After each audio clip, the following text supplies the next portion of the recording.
기록하는 거 공유만 하고 기록은 꺼주세요. 예. 예. 또 이제 오늘 또 새로운 수업을 여러분들이 보게 됐습니다.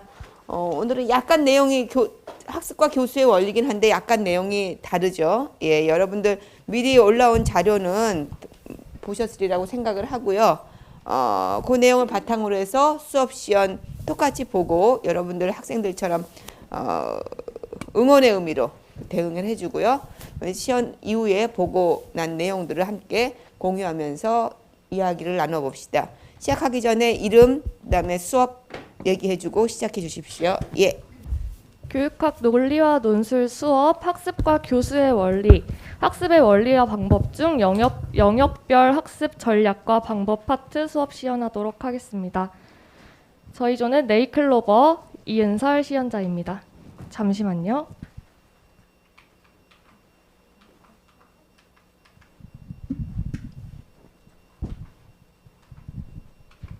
저희 수업은 합리적이고 민주적인 의사소통을 위한 건의문 쓰기 프로젝트 수업 중 두 번째 차시를 수업 시연으로 보여드리도록 하겠습니다. 그럼 지금부터 수업 시연 시작하겠습니다. 자, 여러분 안녕하세요. 안녕하세요. 네, 우리 오늘 교육학 수업 시작하도록 하겠습니다. 날씨가 많이 추운데요. 우리 한번 기지개 피고 수업 시작할게요. 기지개 한번 펴볼까요? 기지개 피고. 옆에 자는 친구 있으면 좀 깨워볼까요? 네, 일어나. 좋아요. 일어났어요. 자, 우리 오늘 수업은 지난 시간에 이어서 건의문 쓰기 프로젝트 수업 계속해서 진행하고 있어요. 선생님이 지난 시간에 합리적이고 민주적인 의사소통 방법으로서의 건의문 쓰기라고 제목 지어왔다가 여러분들이 제목이 너무 재미없다고 그래서 우리 승주가 아이디어를 준 걸로 제목 한번 바꿔봤는데 이게 또 그냥 읽으면 안 된대요. 그냥 읽으면 안 되고 포인트를 줘서 읽어야 된다고 하는데 승주야 한번 보여줄 수 있을까? 네, 할 때 손가락도 같이 하는 게 중요한데요. 우리 학교 건의함을 얼라 이렇게 하셔야 된다고 해요. 어떻게 따라해 볼까요? 네. 따라해 볼까요? 괜찮겠어요? 민망하니까 그냥 넘어가는 걸로 합시다. 자, 우리 학교 있지만 아무도 쓰지 않았던 건의함을 한번 열어볼 수업 지금부터 시작해 보도록 합시다. 우리 지난 시간에 어떤 거 배웠었는지 한번 떠올려 봅시다. 지난 시간에 조별로 모여서 토의하면서 학교에서 생활을 할 때 불편한 점은 없었는지 그리고 뭔가 그 불편한 점을 어떻게 해결하면 좋을지를 한번 수업하면서 얘기를 나눴어요. 글을 통해서 어떤 거 확인했었냐면 사람들마다 생각하는 게 참 다르구나. 불편하다고 느끼는 것도 다르고 어떻게 해결할지 접근하는 것도 다르구나 하는 거 확인했습니다. 이렇게 다양한 사람들이 살아가는 사회이기 때문에 우리에게 필요한 태도는 어떤 거라고 했었죠? 민주적이고 합리적인 태도야. 네, 맞습니다. 민주적이고 합리적인 태도를 길러야 한다고 했어요. 민주적이고 합리적인 의사소통을 하기 위한 방법으로 우리 건의문 쓰기를 이야기했고 지난 시간에 선생님이 사이트 2개 소개해주면서 여기 가서 건의문들 마음에 드는 거 하나씩 프린트해와 라고 얘기했는데 다들 프린트해왔나요? 네. 자, 안 해온 친구 있으면 지금 얘기해주세요. 지금 얘기하면 제가 용서해줄게요. 안 해왔어요? 자, 우리 그런 친구 있을 줄 알고 제가 선생님이 추가적으로 더 프린트해 왔어요. 조금 이따 모든 수업할 때 나눠주도록 할게요. 좋습니다. 저희 오늘은요. 우리가 찾아온 건의문들 모든별로 함께 검토해보는 시간 가질 거고요. 그 이후에 건의문이라는 게 무엇인지 정의와 형식에 대해서 한번 정리해보도록 하겠습니다. 그 이후에 모든별로 건의문 개요 작성해보는 걸로 오늘 수업 진행되니까 한번 기대하는 마음 가지고 잘 따라와 주세요. 지금부터는 학습 목표 한번 읽어볼게요. 자, 첫 번째 거 다 같이 읽어볼까요? 시작!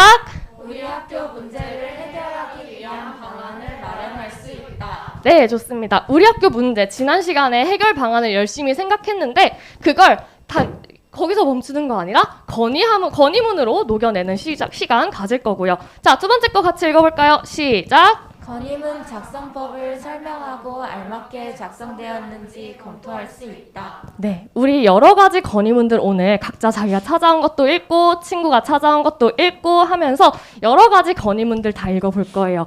그러면서 이게 잘 작성된 건지 효과적이었는지 아쉬운 점은 없는지 한번 살펴볼 거고요. 그리고 건의문은 어떻게 쓰면 되는 건지 형식도 한번 같이 살펴볼 겁니다.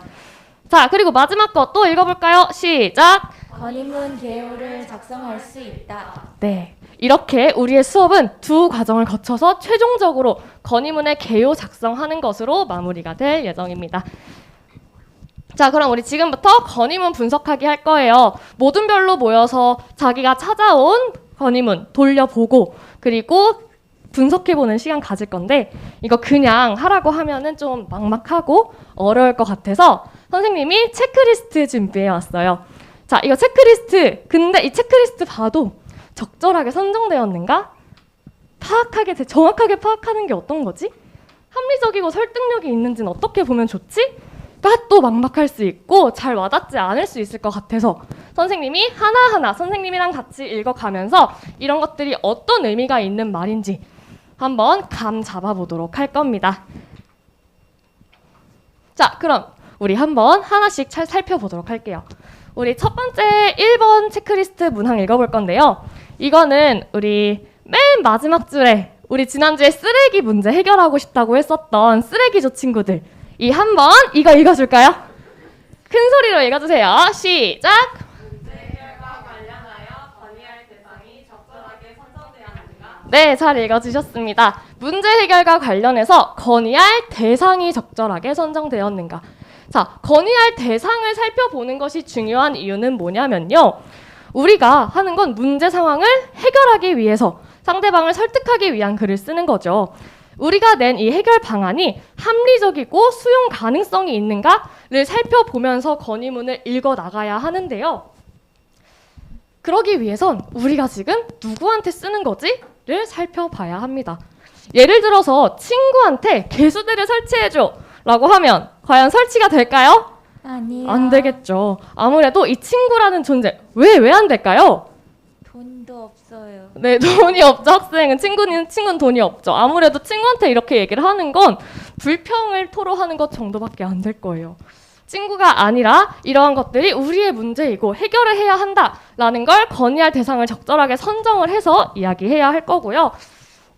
그리고 그를 통해서 우리가 건의를 하는 것이 어떠한 합리성을 갖추고 있는지 그리고 그런 것이 수용 가능성이 있는지를 판단하기 위해서 건의할 대상을 파악해야 한다라고 할 수 있겠습니다. 자, 두 번째 걸로 넘어가 봅시다. 두 번째 거. 이거는 우리 지난 시간에 엘리베이터 설치해야 된다고 했었던 조가 저기 요 끝에 있는 4명이었죠? 엘리조 친구들. 우리 엘리조 이거 한번 다 같이 읽어볼까요? 시작!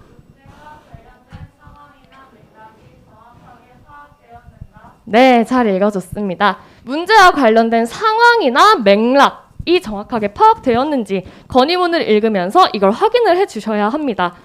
자, 우리 지난 시간에 한번 문제 해결을 할 때 중요한 건의문이 필요한 상황을 이야기를 했었어요. 건의문 어떨 때 쓰는 거였죠? 자, 예를 들면 우리 엘리조 친구들이 내가 다리가 불편해가지고 혹은 내가 4층까지 올라가기 귀찮아서 엘리베이터 설치하자고 건의하지 않았죠. 엘리베이터를 설치해야 휠체어 탄 친구들도 우리 학교에 입학할 수 있고 그리고 다리 다친 친구들도 쉽게 오갈 수 있을 것이다 라고 이야기하면서 나의 불편이 아니라 그것이 우리의 문제가 되는 상황을 이야기했습니다. 자, 건의문이 필요한 건 공공의 문제를 해결하기 위해서일 때 공공의 이익이 향상될 때 건의문이 필요한 거였어요. 자, 그런데 어떤 문제가 발생하냐면 공공의 이익을 생각을 하다 보니 그 공공의 이익에 너무 몰두해서 상황을 왜곡되게 바라보는 경우가 발생하게 됩니다. 여기 같은 친구도 환경오염이라는 아주 굉장히 공적인 이익을 이야기하고 있습니다. 하지만 그걸 물을 마시기 위해서 기다리는 학생들을 보고 떠올릴 상황은 아니죠. 이 학생이 문제를 가지고 있는 그 의식이 그 문제 상황이 상황과 맥락과 잘 연결이 되고 있는지를 정확하게 살펴주셔야 하겠습니다. 자, 다음 걸로 넘어가 볼게요. 요거는 우리 매점 설치해줘 친구들. 매점 설치해줘 친구들 저기 앉아있네요.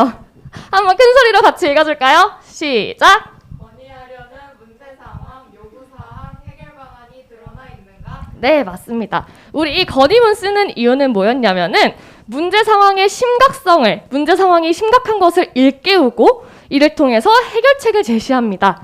그러기 위해서 상대방의 협력을 요구하는 글이고요. 그를 통해 문제 상황을 개선하고 해결하고자 하는 노력을 하는 건데요. 우리 협력을 이뤄내기 위해서는 우리가 무슨 상황에 대해서 해결을 하고 싶은지에 대해서 정확하게 이야기를 할 때 해결될 확률이 더 높아지겠죠? 좋습니다. 이제 네 번째 거 한번 읽어볼게요. 자, 우리 이제 절반 정도 왔는데 여러분 집중 잘 되시나요?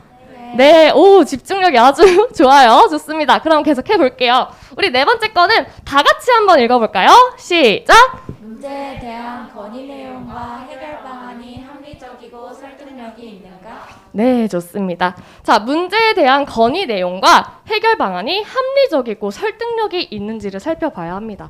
우리 지난 시간에 문제 상황 설정하고 해결 방안 뭐가 있을지 고민하는 과정에서 자, 해결 방안은 이 네 가지 조건을 충족을 하면 돼 라고 이야기했었는데 혹시 기억하는 친구 있을까요?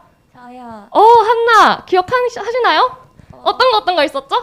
앞자리만 기억나는데 공공합실, 네. 공정성, 공익성, 합리성이었는데 하나 나머지가 기억이 안 나요. 네. 우리 한나가 기억을 정말 잘하고 있네요. 우리 지난 시간에 공공합실이라고 해서 4개 기억했고 그 중에서 첫 번째 공 뭐였다고?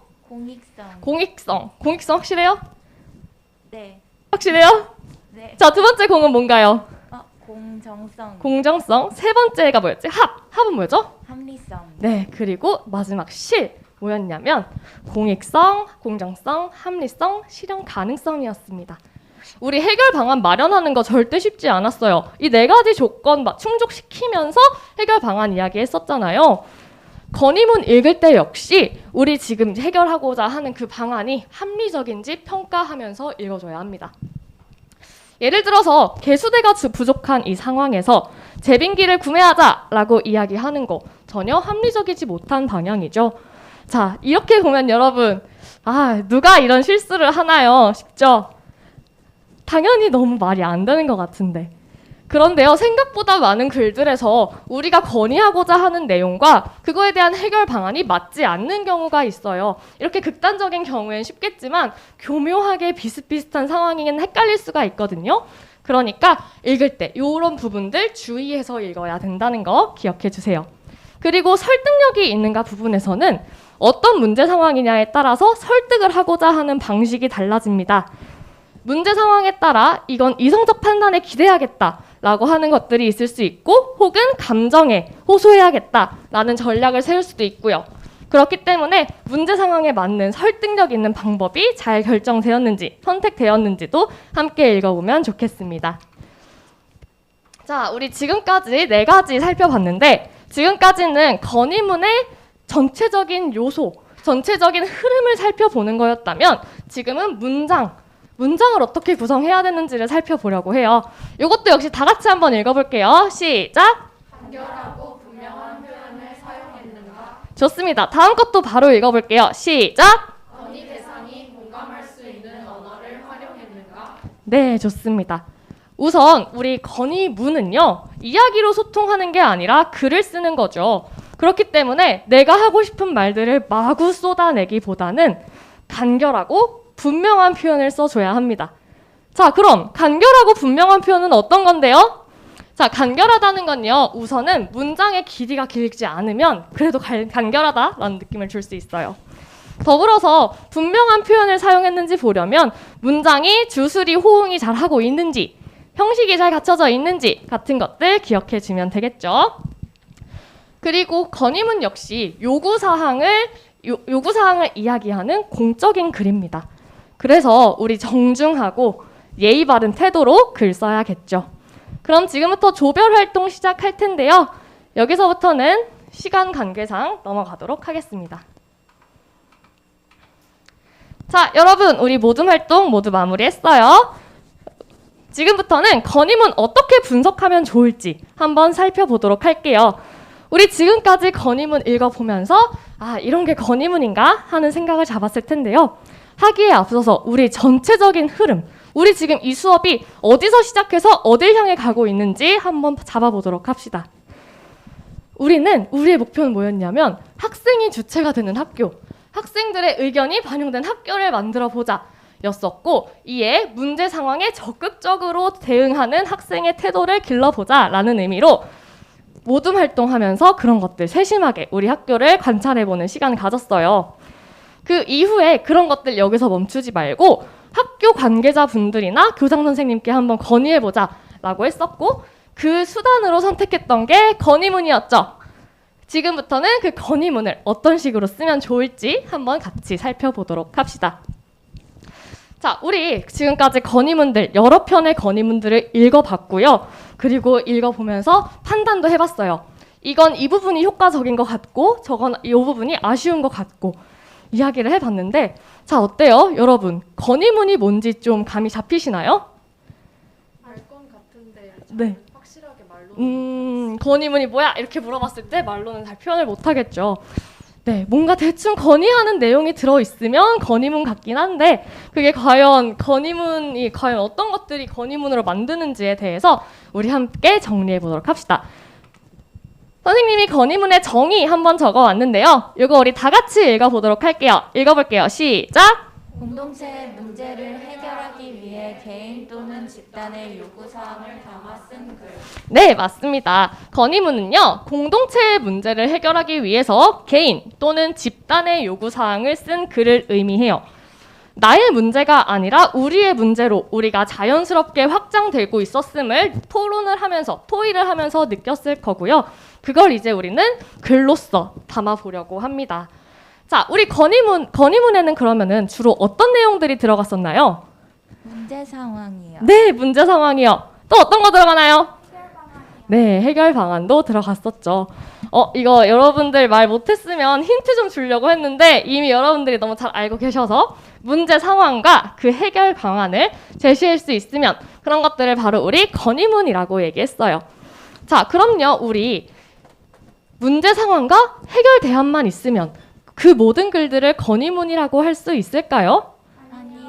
네, 아무래도 그것만으론 부족합니다. 그 부분에 대해서 지금부터 함께 이야기해 보도록 해요. 문제 상황과 해결할 수 있는 대안을 예쁘게 포장을 해서 어른들한테 혹은 문제를 해결할 수 있는 당사자에게 전달해야 하는데요. 그 포장지 어떻게 포장하면 좋을지 지금부터 형식 얘기하면서 같이 해보도록 할게요. 우리 개요 작성하는 것과 바로 연결되는 부분이기 때문에 두 번째 학습지 펼쳐놓고 함께 수업 참여하시면 되겠습니다.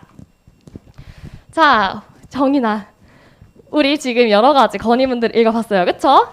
그 건의문들에 혹시 공통적으로 시작되는 말들이 있었는데 뭔지 알까? 안녕하세요로 시작했던 네, 맞아요. 건의문 시작할 때 안녕하세요 혹은 뭐 안녕하십니까? 이런 식으로 시작이 됐었죠. 그런데 그 앞에 하나만 더 얘기해 볼게요. 그 앞에 누구누구 깨로 시작하는 거 기억하시죠? 네, 이 건의문이 누구에게 가야 하는 건지 그 대상을 분명하게 먼저 밝혀줘야 합니다. 그렇기 때문에 처음 부분에서는요, 건의하는 사람이 누구인지 밝혀주고 그에 대한 인사말과 그리고 건의하는 사람의 이름, 자신이 누군지 밝혀야겠죠. 그리고 우리가 어떠한 건의를 하게 되었는지 그 동기를 한번 문제의식을 설명하는 걸 앞부분에 설명해줘야 합니다. 자, 이후에는요, 문제 상황과 해결 방안을 제시하고요. 자, 앞부분 포장 끝났고 내용물 넣었고 그 뒷부분엔 어떤 거 넣으면 되냐면 끝인사하고 당부의 말 전하고 작성한 날짜 쓰는 것으로 우리 건의문 마무리할 수 있어요. 지금부터는 학습지 두 번째 거 적어보는 시간 가질 텐데요. 우리 지난 시간에 얘기했던 주제, 각각 문제 상황과 해결 방안 상정하기로 했던 거, 정확하게 어떤 걸로 문제 상황 잡을지, 그리고 해결 방안 어떤 걸로 해결하면 좋을지 결정해 주시고요. 그에 필요한 자료들은 어떤 거 있을지, 어떻게 하면 합리적이고 설득력 있게 제시할 수 있을지 자료 결정해 주시고요. 그리고 마지막으로 이 내용을 어느 누구에게 어떤 사람에게 건의를 해야 효과적으로 전달될 수 있을지 문제가 해결될 수 있을지를 한번 얘기해 보는 시간 갖도록 하겠습니다. 지금부터 모둠 활동 시작할게요. 네, 오늘 시연 여기까지 하도록 하겠습니다. 감사합니다.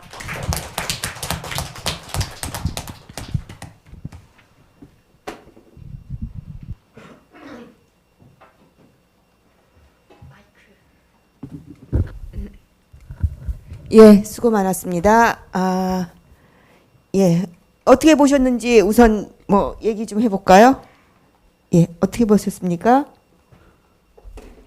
예. 네, 일단 시연 잘 들었고요. 저는 오늘 질문은 딱히 없고 그냥 제가 봤을 때 사실 건의문을 쓰는 게 저도 해본 적이 없는 활동인데 뭔가 어쨌든 학교에 있어서 뭔가 자기 학교에 대해서도 사실 잘 알고 뭔가 문제점이나 이런 해결 방안을 생각해 보는 게 좀 중요한데 사실 그럴 기회가 학생들에게 많이 없다고 생각을 해서 그런 프로젝트를 통해서 좀 건의문을 직접 작성해 보는 활동이 좀 좋았던 것 같고 그리고 체크리스트를 이제 같이 살펴보면서 뭔가 학생들이 글을 쓰는 데 있어서 조금 뭔가 지침이 될 수 있게 해서 제가 봤을 때는 학생 입장에서는 조금 그래도 글을 쓰는데 윤곽이 좀 잡히지 않을까 그런 생각이 들어서 좋았던 것 같습니다.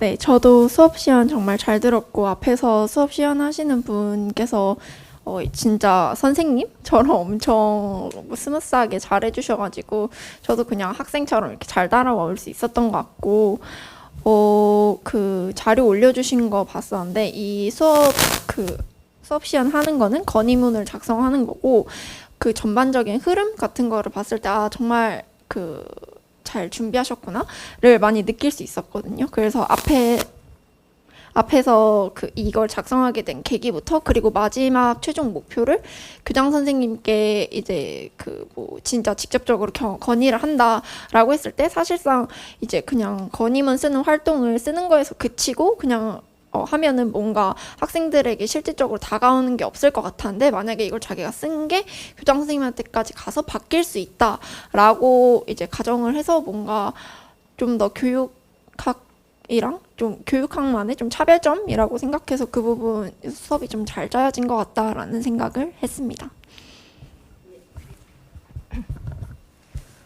저도 엄청 잘 들었고요. 수업 시연하는 방식이 되게 집중력을 확 몰입시키는 수업이어서 되게 인상 깊었습니다.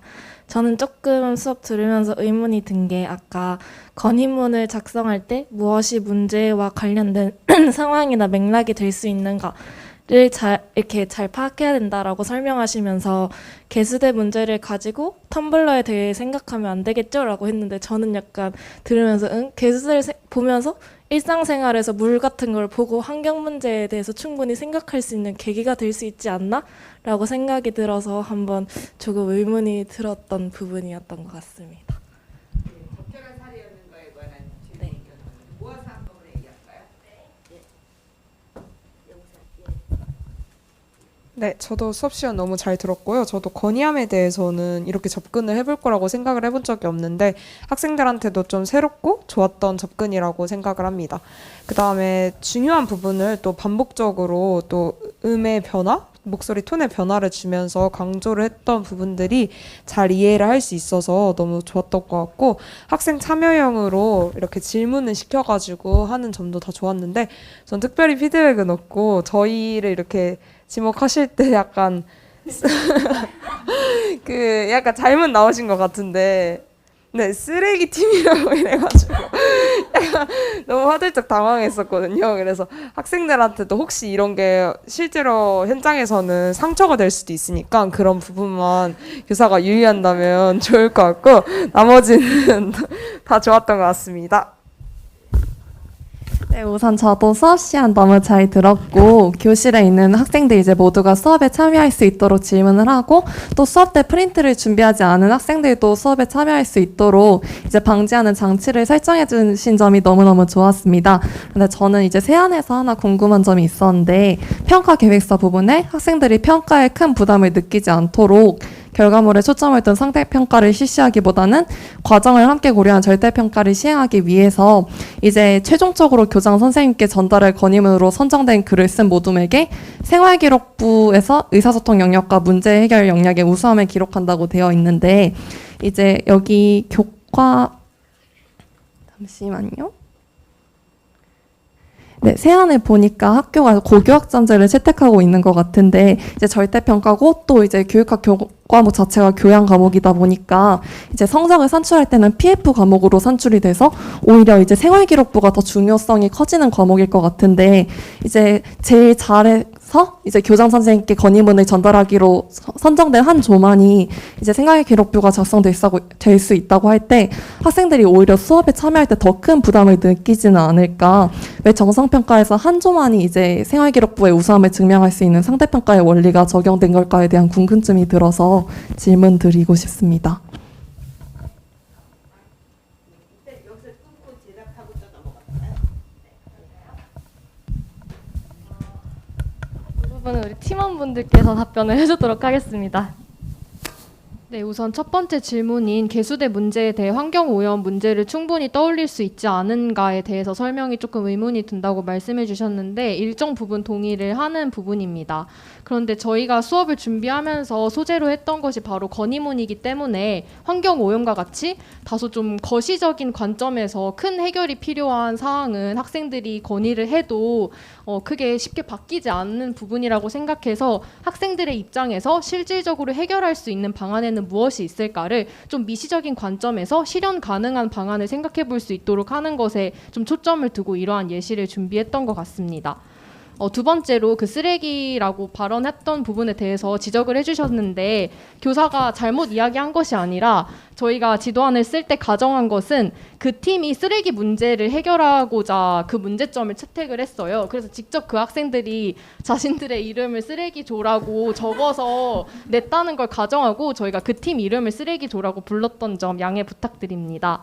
그리고 세 번째로 평가 계획 관련해서 말씀해 주신 사항이 있었는데요. 우선적으로 저희가 이 세부 능력 특기 사항 예시로 제시하였던 것은 학생들에게 이 점을 프로젝트 초반에 사전에 안내함으로써 좀 외적 동기를 유발해서 오히려 수업에 좀 적극적으로 참여할 수 있도록 하기 위함이었고요. 그리고 저희가 작성한 예시는 아무래도 그 채택된 학생들의 경우 어떻게 작성되는지를 제시하기는 했지만 다른 학생들도 관련된 활동을 참여했다는 것을 언급을 할 예정이었습니다. 혹시 답변이 다들 되셨을까요? 예, 되겠습니까? 예, 이어서 할까요? 네, 수업 우선 너무 잘 들었습니다. 건의문을 분석하는 그 모둠 활동에 임하기 전에 직접 체크리스트를 준비하고 이에 대해서 항목 각각이 의미하는 바가 무엇인지 이렇게 자세하게 좀 예시를 들면서 설명해 주셨던 부분이 학생들에게 적합한 구성이었다고 생각이 들었고요.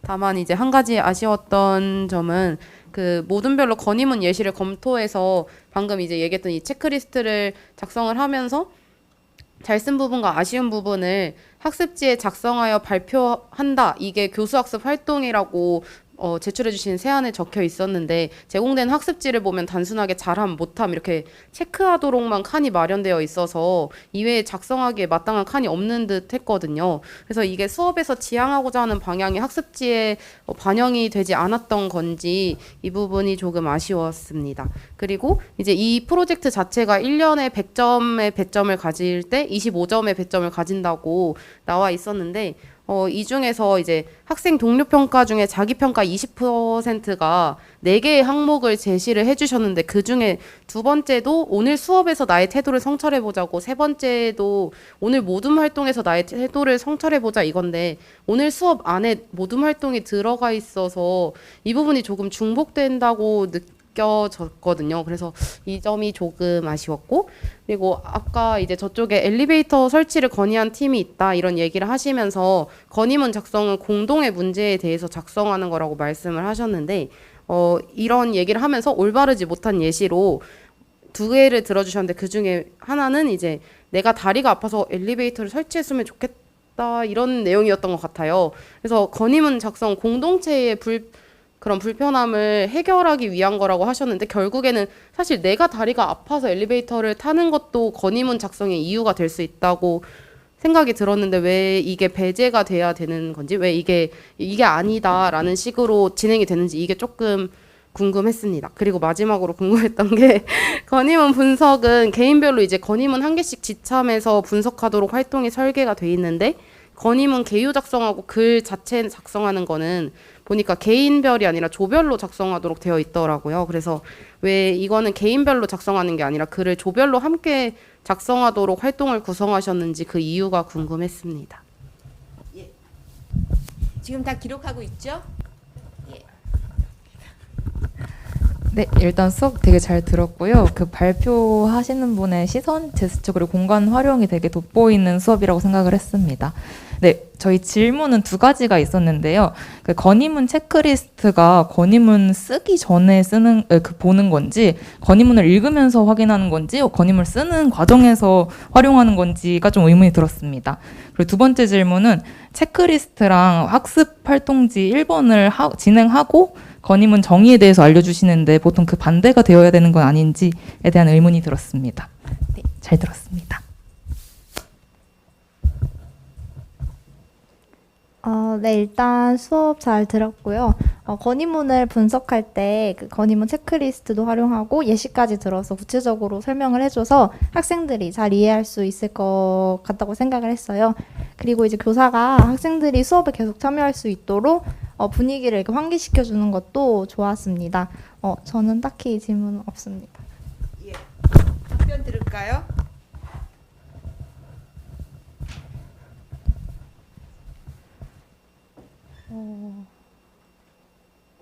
참 그 질문이 날카롭네요. 예. 네, 이제 첫 번째 질문으로 그 체크리스트는 학습지에 있는데 왜 잘 쓴 부분과 아쉬운 부분은 발표만 하고 학습지에 없냐고 말씀해 주셨는데 세안 35페이지에 보시면 하단에 건의문의 잘 쓴 점과 아쉬운 점을 작성하는 칸이 마련되어 있으니 확인해 주시면 감사하겠습니다. 또 그 동료평가 문항 중에서 수업에 열심히 참여했는가와 그 모든 활동에 열심히 참여했는가가 좀 중복된다고 말씀해 주셨는데 저희가 의도한 바는 수업은 교사의 강의식 설명이고요. 3번째 모든 활동은 실제 모든 활동에서 내가 얼마나 성실하게 임했고 잘 경청했는가 이런 것들을 성찰해 보도록 하는 것이고 이 부분은 좀 지도안에서 설명이 미약했다고 생각을 해서 교사가 학생들에게 보충 설명을 해주면 좋을 것 같다고 생각을 했습니다. 또 그 마지막으로 그 체크리스트랑 학습 활동지를 진행하는 것과 건의문의 정의 설명이 반대가 되어야 하는 것은 아닌지라고 말씀해 주셨는데 저희가 수업을 기획할 때 교사가 장황하게 설명을 하고 나서 학생들이 좀 수동적으로 활동에 임하도록 하는 것이 아니라 학생들이 좀 창의적으로 건의문에 대해서 스스로 분석해보고 건의문을 검토해보는 과정을 거친 다음에 교사가 이를 종합하는 차원에서 강의식 수업을 하는 것으로 약간 순서를 바꾸어서 수업을 진행을 해보았습니다. 그리고 그 다리가 아파서 설치했으면 좋겠다라고 해주신 부분에 대해서 혹시 제가 수업 시연을 하면서 여러 가지 말들 실언을 한 것에 대해서 우선 죄송드리고 당황하셨다면 쓰레기 언급에 대해서 당황하셨다면 넓은 아량으로 용서해 주실 것을 구합니다. 그 부분에 대해서는요. PPT를 보면서 한번 설명이었죠. 거기서 제가 포인트를 짚고 싶었던 부분은 나의 불편이 우리의 불편이 되는 과정을 설명을 하고 싶었어요. 사실 내가 불편해서 설치하고 싶다라고 이야기하는 거 괜찮죠. 괜찮긴 하지만 그게 좀 더 설득력 있게 연결이 되기 위해서는 이러이러한 명분들이 필요하다라는 거를 설명을 하고 싶었는데 이야기하면서 저도 아차 싶은 부분이 있었어요. 이렇게 방금 말했으면 안 되는데 이렇게 얘기를 했다라는 점에서 그때 정정하지 않고 이렇게 수업 이후에 정정한 점 죄송합니다. 네. 한 가지 질문에 대한 답을 빠뜨린 게 있어서 그 질문 중에 건의문 체크리스트를 활용하는 시점이 언제냐라고 질문을 해주셨는데요. 우선은 교사가 체크리스트를 설명할 때 가장 먼저 다뤄지고 그리고 학생들이 모든별로 건의문을 선택해서 건의문을 검토할 때 이 체크리스트를 기반으로 그 건의문을 검토하게 됩니다. 저희가 의도한 것은 이 정도였는데 필요한 경우 학생들이 직접 작성할 때도 이 체크리스트를 참고하면서 작성할 수 있을 것이라 생각해서 결론적으로 이 체크리스트는 수업 전반에 걸쳐서 활용되는 자료라고 봐주시면 될 것 같습니다. 네. 네, 감사합니다. 한 가지 질문에 대한 답을 빠뜨린 게 있어서 그 질문 중에 건의문 체크리스트를 활용하는 시점이 언제냐라고 질문을 해주셨는데요. 우선은 교사가 체크리스트를 설명할 때 가장 먼저 다뤄지고 그리고 학생들이 모든별로 건의문을 선택해서 건의문을 검토할 때 이 체크리스트를 기반으로 그 건의문을 검토하게 됩니다. 저희가 의도한 것은 이 정도였는데 필요한 경우 학생들이 직접 작성할 때도 이 체크리스트를 참고하면서 작성할 수 있을 것이라 생각해서 결론적으로 이 체크리스트는 수업 전반에 걸쳐서 활용되는 자료라고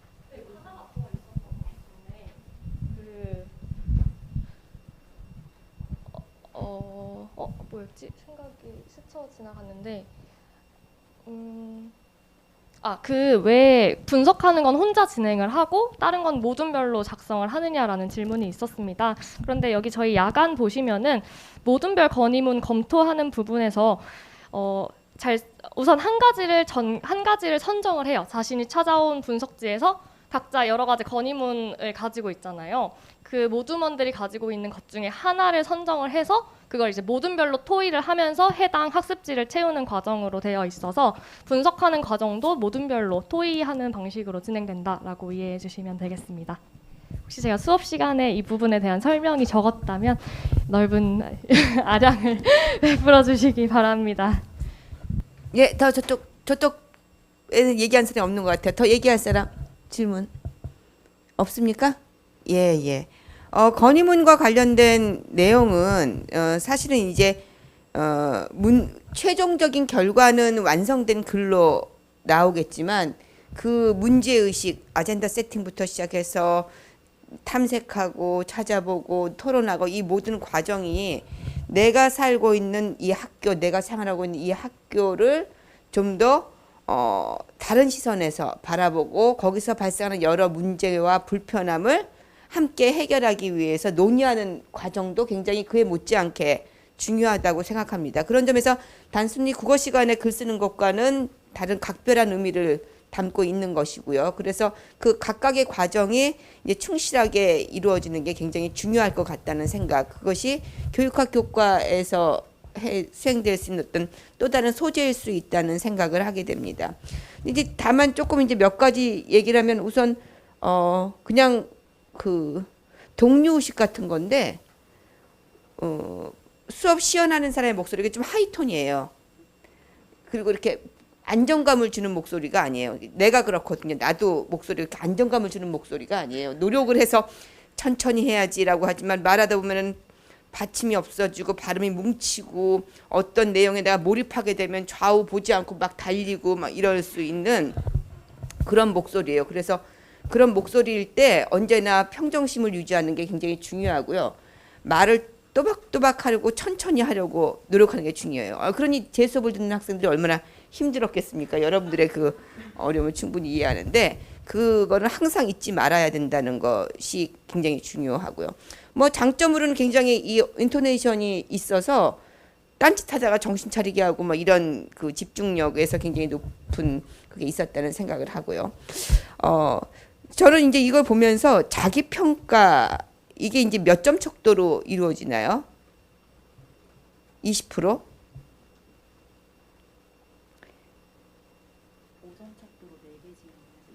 20점을 해죠. 그러니까 자기 평가에 들어가야 되는지 아니면 그 교사 평가에 들어가야 되는지 이런 거 있죠. 그러니까 그 문제 사항을 인식하고 그리고 그것에 대해서 함께 토론하고 건의문을 작성하는 과정의 경험은 뭐 집단적으로 이루어지기도 하고 또 마지막에는 개인적으로 이루어지기도 하지만 우리가 성찰을 열심히 했나? 집중했나? 안 했나? 이거에 의해서 정도로 양화시키잖아요. 물론 평가가 갖고 있는 특성상 양화가 불가피한 것이긴 하지만 사실 이런 평가도 있죠. 하다 보니까 건의문에서 내가 무엇이 어렵고 건의문에서 어떤 점이 나와 맞지 않는다는 것을 알았다. 이것도 사실 굉장히 중요한 그 정성평가의 내용인 것 같아요. 그래서 이 평가의 그런 항목들, 예를 들어서 저는 학생들한테 이렇게 이 수업을 어땠습니까? 소감을 물을 때 사실 주관식 답안을 굉장히 세심하게 꼼꼼하게 살펴보는 편입니다. 예를 들어서 이 학생이 이 수업에 대해서 높은 성적을 내지 못했고 또 많은 성과를 거두진 않았지만 하다 보니까 건의문이라는 게 무엇인가 또 어떤 특정한 상황이나 사건을 상태를 서로 다르게 볼 수 있는 다양한 입장들 아까 그 무슨 내가 아팠다 그래서 엘리베이터라든가 이런 문제들은 사실은 무엇이 공적인 문제이고 무엇이 사적인 문제인가에 대해서 굉장히 애매하고 복잡한 얘기입니다. 그러니까 사실 사회적으로 많은 그 논란이 일어나는 사건들이 많잖아요. 그 한가운데 건의문이 있다는 거죠. 복잡한 이해관계와 서로 다른 입장과 처지로 인해서. 그래서 그런 거를 깨달았다 건의문을 쓰면서. 그러면 건의문이라는 성과로 나타나지 않았더라도 아이의 그 경험은 굉장히 중요한 경험인 것 같아요. 그래서 자기 평가를 만드는 취재, 예전에는 그런 거 없었잖아요. 자기 평가라는 거 없었지만 최근 자기 평가 영역이 자기 계획, 자기 평가 이런 영역 또는 중요성들이 강조되면서 교사로서 꼭 네가 열심히 했는가라는 것뿐만 아니라 좋은 성과가 아니지만 그 과정에서 네가 경험한 것이 무엇인가를 스스로 되돌아보고 그것을 자기 평가이건 아니면 교사 평가이건 이런 질적인 내용들을 좀 더 그 영역으로 넣을 수 있는 방법이 무엇일까? 이런 것에 대해서 사실은 좀 고민을 하게 됐어요. 지금 당장 뭐 그것에 대한 해답이 나오는 건 아니고요. 우리가 교사로서 중요한 것은 그 과정을 경험하면서 아이들이 자기 스스로에서 성찰한다는 게 잘한다 못한다의 이런 양화되는 것만으로는 얘기할 수 없잖아. 열심히 했다 아니면 딴짓했다 뭐 이런 것만은 얘기할 수 없는 그 독특한 그 수행 과제를 경험함으로써 우리가 예상하지 못했던 다른 문제들을 경험하고 체험하는 것도 굉장히 중요한 교육적 효과의 하나가 아닐까 하는 생각을 하게 됐습니다.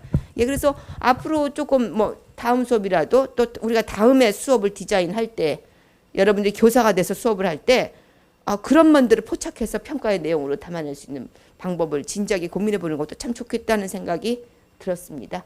예, 여기까지입니다. 수고 많으셨습니다. 감사합니다.